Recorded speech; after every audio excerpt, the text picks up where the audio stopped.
انسان کی ناکامی کی چوتھی بڑی مصیبت تکبر۔ تکبر دین و عقیدے کو بگاڑ دیتا ہے۔ چوتھی بڑی مصیبت جو ہے نا انسان کی، وہ ہے تکبر۔ تکبر عزازیل را خار کرد، بزندان لعنت گرفتار کرد۔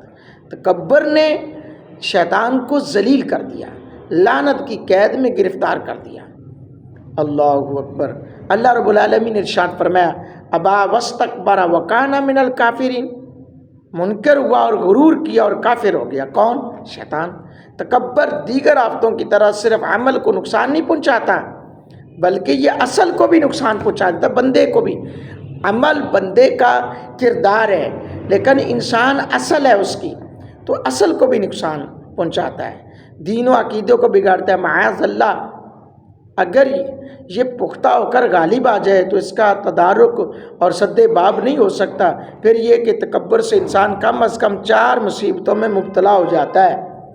نمبر 1، حق سے محرومی اور آیات الہی کو پہچاننے اور احکام الہی کو سمجھنے سے دل اندھا ہو جاتا ہے۔ چنانچہ اللہ رب العالمین کا ارشاد ہے سأصرف عن آیاتی الذین یتکبرون فی الارض بغیر الحق۔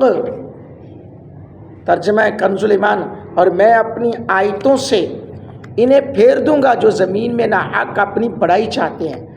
ایک اور مقام پر اللہ نے ارشاد فرمایا کذالک یطبع اللہ علی کل قلب متکبر جبار۔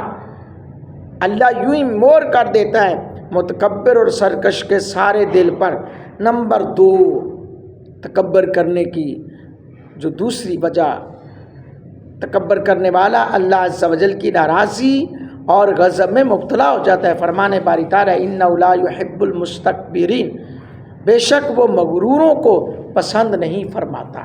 اللہ غرور کرنے والوں کو پسند نہیں۔ دھیمے انداز میں رہنے والا، نگاہیں نیچی کرنے والا، جھکنے والا اللہ کو پسند ہے۔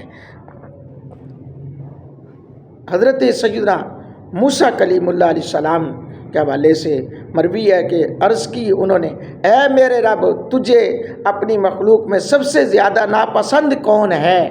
ارشاد باری تعالیٰ ہوا جس کے دل میں تکبر، زبان پر فحش گوئی، نیکیوں سے آنکھیں پھیرنے والا، ہاتھوں کا بخیل اور اخلاق میں برا، یہ جس میں خصلتیں ہیں وہ مجھے دنیا میں سب سے زیادہ ناپسندیدہ بندہ ہے۔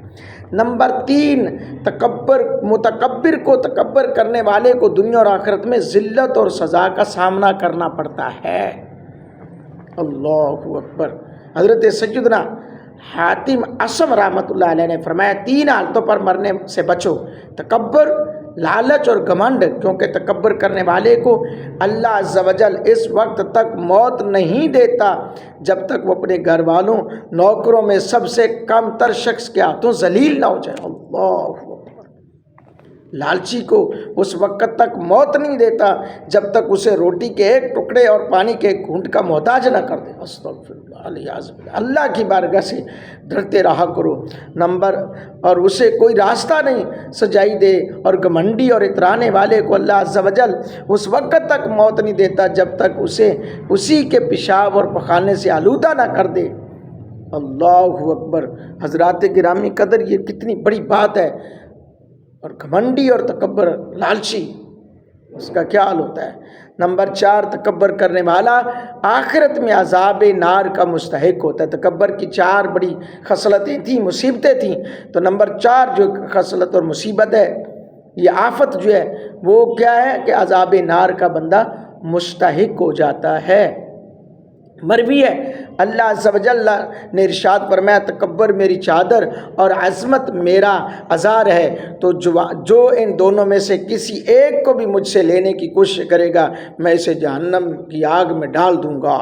مطلب یہ ہے کہ عظمت اور کبریائی وہ صفات ہیں جو صرف میرے ساتھ خاص ہیں، جو میرے سوا کسی کو لائق نہیں ہیں۔ جیسا کہ ہر انسان کی چادر اور ازار اسی کے ساتھ خاص ہوتا ہے، اس میں کوئی دوسرا شریک نہیں ہوتا، تو پھر تکبر کرنے والا اللہ کی اس صفت میں اپنے آپ کو شریک کر کے اپنے آپ کو ہلاکت میں ڈالتا ہے۔ یہ 4 آفات کی مختصر وضاحت کی، اور اپنے دل کو اہمیت دینے اور اپنے دین کی حفاظت کرنے والے عقل مند کی نصیحت کے لیے ان میں سے ایک ہی آفت کافی ہے۔ میرے دوستو، ان آفتوں سے بچنا چاہیے۔ اللہ تعالیٰ کی بارگاہ اقدس میں دعا ہے کہ اللہ رب العالمین اپنے محبوب کے توسل سے میرا آپ کا حامی و ناصر ہو، آمین ثم آمین۔